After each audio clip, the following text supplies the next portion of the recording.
Hello friends, मैं Aryan Shukla business adviser YouTube channel business hour पर आपका स्वागत करते हैं। हम बात कर रहे थे पिछले भाग में कि निम्न वर्ग और मध्यम वर्ग, किसी तक उच्च वर्ग ने भी पॉपुलेशंस को बढ़ाया है। पॉपुलेशंस को बढ़ाया है, परिणाम कि जहाँ परिणाम ये हुआ कि डिमांड बढ़ी, उपभोग बढ़ा और फिजूल खर्ची बढ़ी, जिससे शॉर्टेज उत्पन्न हुई। शॉर्टेज ने बिजनेस को जन्म दिया। दूसरी चीज़ कि शिक्षा ने आविष्कार को जन्म दिया, या आविष्कारों ने शिक्षा को जन्म दिया, या उत्पादन करना आसान बनाया। आविष्कारों ने उपभोग करना आसान बनाया, उपभोग और उत्पादन को बढ़ाया। परिणाम उपभोग और उत्पादन में दोनों में फिजूल खर्ची बढ़ी। इन सबके कारण जो चीज़ें हमें निःशुल्क मिली थी प्रकृति से, चाहे वह खनिज पदार्थ हों चाहे अन्य चीज़ें हों, वो सब उन सब की शॉर्टेज होने लगी। परिणाम फिर वहीं उन पर अधिकार, कब्जेदारी, आदान प्रदान, क्रय विक्रय, भंडारण, परिवर्तन, संशोधन, इनोवेशन, रिसर्च, ये सब चीज़ें होने लगी। परिणाम वो जो चीज़ें प्राकृतिक रूप में हमें निःशुल्क मिली थीं, उनके स्थान पर निर्मित चीज़ें आने लगीं। निर्मित चीज़ें आने लगीं, मानव निर्मित, मानव द्वारा विकसित, मानव द्वारा खोजी गई चीज़ें आने लगीं। ये सब सशुल्क अर्थात ये सब बिजनेस के दायरे में आ गई। ये सब सेल्स, डिस्ट्रीब्यूशन, मैन्युफैक्चरिंग के दायरे में आ गई। तो ये तो हुई बात कुछ मतलब इन 2-3 भागों में यदि इसका निचोड़ ये देखा जाए, आज सर्वाधिक रूप में परेशान निम्न वर्ग, मध्यम वर्ग, कुछ हद तक उच्च वर्ग। हालांकि सर्वोच्च वर्ग भी डिस्टर्ब है, लेकिन सर्वाधिक रूप में है।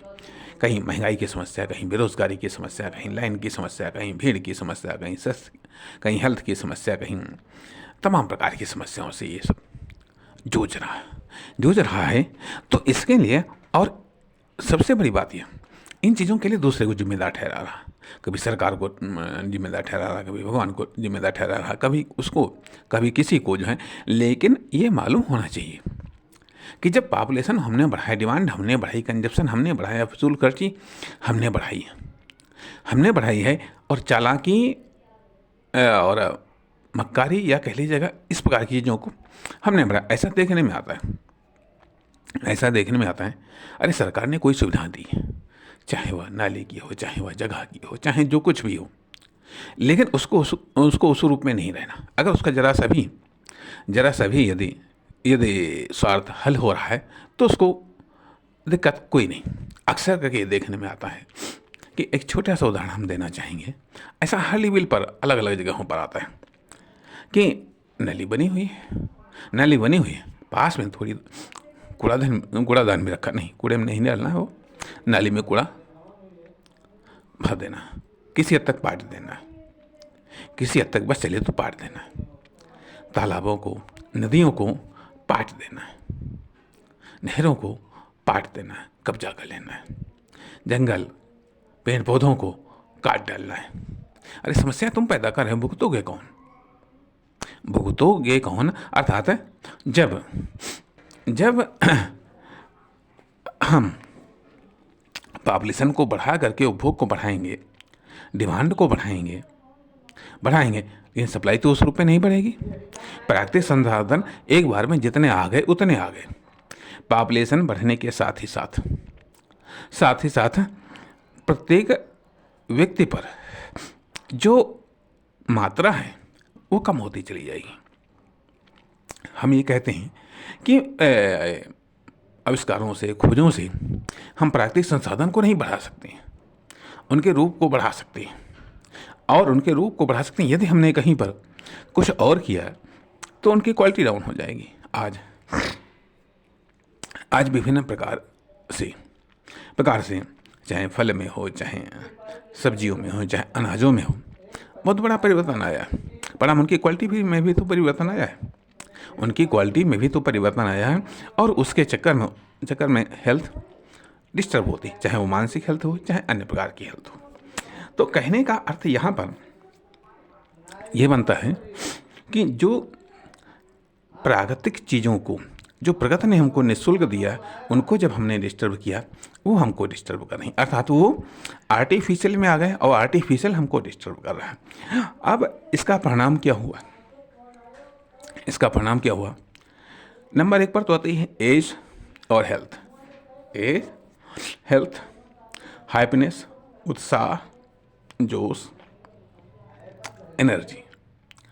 एनर्जी, ये सब भी नेचुरल रूप में हमको प्राप्त होती है, नेचुरल रूप में हमको प्राप्त होती है। लेकिन जब हमारा कंजप्शन, हमारा लिविंग स्टाइल, हमारी फिजूल खर्ची, ये सब बढ़ती हैं या दूसरों की बढ़ती हैं, तो उससे हमारी ये सब चीज़ें इफ़ेक्टेड होती हैं, अर्थात इन सब चीज़ों की शॉर्टेज होती है।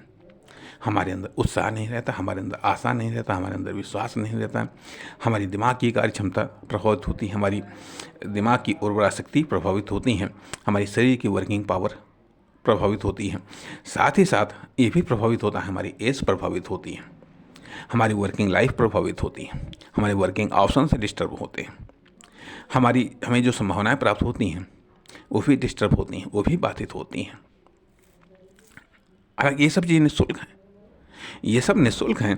कहने का अर्थ यह है कि ये भी कहा जाता है कि पहले तो उत्पादकता वृद्धि नियम लागू होता है, फिर उत्पादकता ह्रास नियम लागू होता है। पहले उपयोगिता वृद्धि नियम लागू होता है, फिर उपयोगिता ह्रास नियम लागू होता है। ह्रास नियम लागू होता है, वही चीज़ प्राकृतिक संसाधनों के मामले में भी हुआ। यदि कहीं पर हमने थोड़ा सा प्रयास किया तो थोड़ी लेवल तक तो हमें बेहतर रिजल्ट मिले, उसके बाद में फिर खराब रिजल्ट मिलने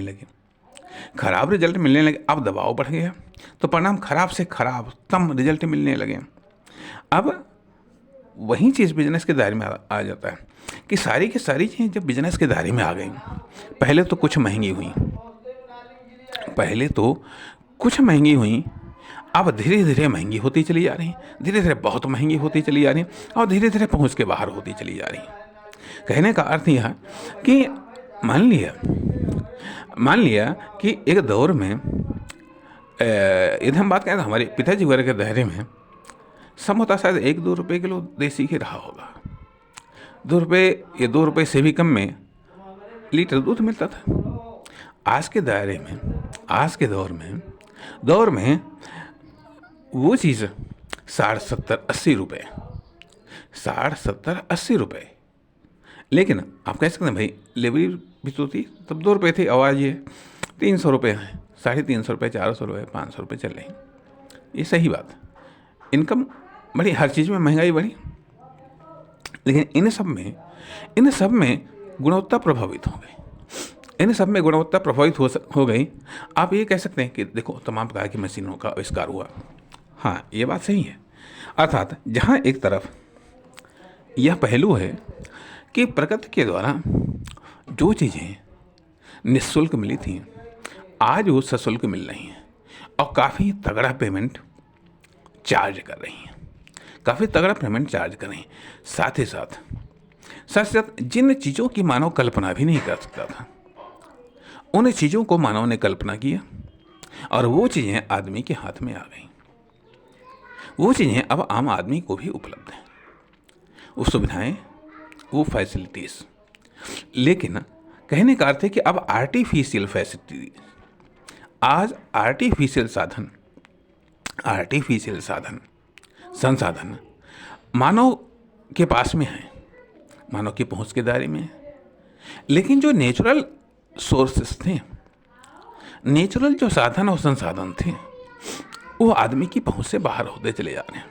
वो क्वालिटी आदमी की पहुंच से बाहर होती चली जा रही, वो आदमी की स्पेशलिटी उसकी पहुंच से बाहर होती चली जा रही, उससे ही बाहर होती चली जा रही। यदि आज देखें तो आदमी की क्वालिटी ही आदमी से बाहर हो चुकी है। आखिरकार इन सब चीज़ों का उल्लेख एक बिजनेस एडवाइज़र के रूप में हम कर क्यों रहे हैं? इसलिए कर रहे हैं क्योंकि यदि आपको अपनी उत्पादकता को बनाए रखना है, यदि आपको अपनी पर्सनल प्रॉपर्टी को डेवलपमेंट करना है, तो अपनी जो नेचुरलिटी है, अपनी स्वाभाविकता है, अपना जो स्वाभाविक विकास है, उसको बनाए रखना होगा।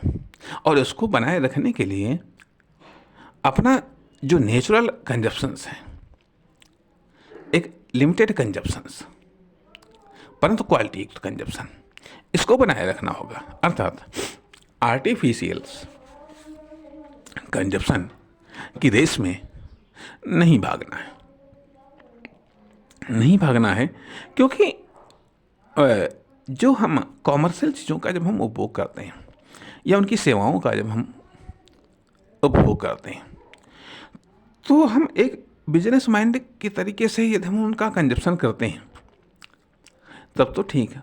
उनके इफ़ेक्ट और साइड इफ़ेक्ट को ध्यान में रखते हुए हम उसका उपभोग करते हैं तब तो ठीक। अक्सर करके अभी तक हमारी धारणा ये बन पाई है कि हम मेडिकल ट्रीटमेंट या मेडिकल दवाओं या इंजेक्शन के प्रयोग के संदर्भ में हम ये चीज़ देखते हैं कि इसका कोई साइड इफ़ेक्ट तो नहीं है, इसका कोई साइड इफ़ेक्ट तो नहीं है। लेकिन आज के दौर में हर कॉमर्शियल प्रोडक्ट या हर नेचुरल प्रोडक्ट या किसी भी प्रोडक्ट या सर्विस को उपभोग से पहले हमें ज़रूर ये देखना चाहिए इसके इफ़ेक्ट क्या हैं, इसके साइड इफ़ेक्ट क्या हैं, इसके बैड इफ़ेक्ट क्या हैं। तब उसी के अनुसार उसका उपभोग सुनिश्चित करना चाहिए, न केवल लाइफ में, न केवल बिजनेस में भी इसी सिद्धांत पर कार्य करना चाहिए। इसी सिद्धांत पर कार्य करना चाहिए। कहने का अर्थ यह है कि इन 3 भागों में जो भागदौड़ मचाई है विचारों की, आइडियाज़ की, उसका बेस यही था कि यदि हम अपने नेचुरलिटी को बरकरार नहीं रख पाए, अपनी प्राकृतिकता को, अपनी स्वाभाविकता को, अपनी निःशुल्क डेवलपमेंट को यदि हम बरकरार नहीं रख पाए, तो हम अपनी आर्टिफिशियल एक्टिविटीज़ को, प्रोडक्टिविटी को कतई बरकरार नहीं रख पाएंगे।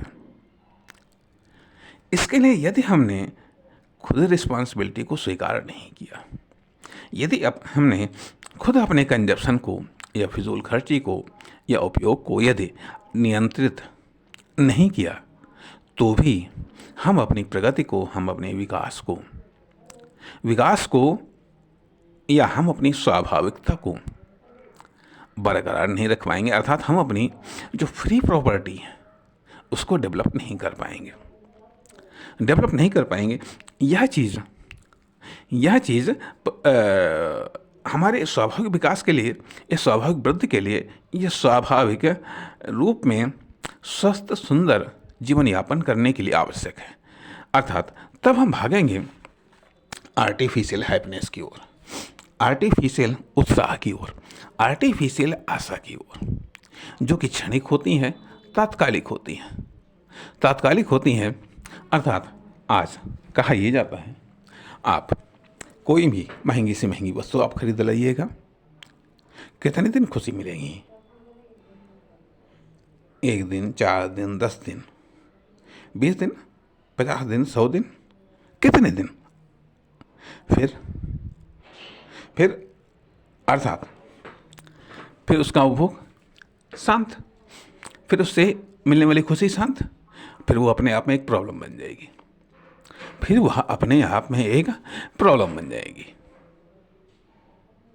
परिणाम फिर से आप परचेज करें। आज जो अंधी दौड़ है, अंधी रेस है, चाहे कंजप्शन के मामले में हो, चाहे वह बिजनेस के मामले में हो, चाहे वह उत्पादन, उपभोग, विनिमय, वितरण के मामले में हो, चाहे सेल्स के मामले में हो, ये सब चीज़ जो अंधी दौड़, ब्लाइंड रेस, ये चीज़ें एक नेचुरल डेवलपमेंट में बाधक है। परिणाम ऐसी क्राइसिस, ऐसी शॉर्टेज, ऐसी प्रॉब्लम्स में फंसा दी जाती हैं, या फांस दी जाती हैं, या आदमी या किसी फर्म, दुकान, कंपनी, प्रोडक्ट या सर्विस को फांस करके रख देते हैं, जहाँ से निकलना काफ़ी मुश्किल होता है, असंभव सा हो जाता है। तो कहने का अर्थ है कि जो आजकल की जो जटिलताएं हैं, चाहे वह पर्सनल लाइफ को लेकर के हों, चाहे वह कमर्शियल लाइफ को लेकर के हों, चाहे किसी फर्म, दुकान, कंपनी, प्रोडक्ट या सर्विस की लाइफ को लेकर के हों, यदि अव्यवस्थित है तो मामला डिस्टरबेंस है। कहने का अर्थ यह बनता है कि सबसे पहली चीज़ होती है कि खुद की नेचुरलिटी को कायम रखना। यदि हमारी नेचुरलिटी समाप्त हो गई तो हम आर्टिफिशियल पर डिपेंड होंगे जरूर, और आर्टिफिशियल टेम्परेरी है, और उस टेम्परेरी से कंजप्शन परिणाम सब डैमेज। इसलिए ज़रूरी यह है कि हम खुद के बारे में थोड़ा सा सोचें, कहाँ पर हम गलत हैं, कहाँ पर हमारी पॉलिसी गलत है, चाहे वह हमारी इकोनॉमिक पॉलिसी हो या हमारी कॉमर्शियल पॉलिसी हो। नेचुरलिटी की रक्षा बहुत आवश्यक है, क्योंकि यदि हम व्यक्ति की बात करें, यदि हम किसी फर्म, दुकान, कंपनी की बात करें जिसमें उत्साह नहीं है, जिसमें विश्वास नहीं है, जिसमें सेल्फ कॉन्फिडेंस की ताकत नहीं है, वो क्या संघर्ष करेगा, वो क्या दूसरे को प्रेरणा देगा, क्या वो दूसरों को फैसिलिटीज उपलब्ध कराएगा? क्या हम आर्टिफिशियल की दौड़ में, आर्टिफिशियल की रेस में शामिल हो रहे हैं? ज़रूरत किस चीज़ की? हो सकता है तमाम सारी ऐसी बातें हों जिनसे आप सहमत न हो, लेकिन फिर भी अपने आप में यह एक पक्ष है, यह एक अनुभव है जिसको यहाँ पर विचारों के माध्यम से हम साझा करने का प्रयास करते हैं, और साथ ही साथ यह एक आशंका है उन बदलावों की जो संभवतः भविष्य में घटित होने वाले हैं।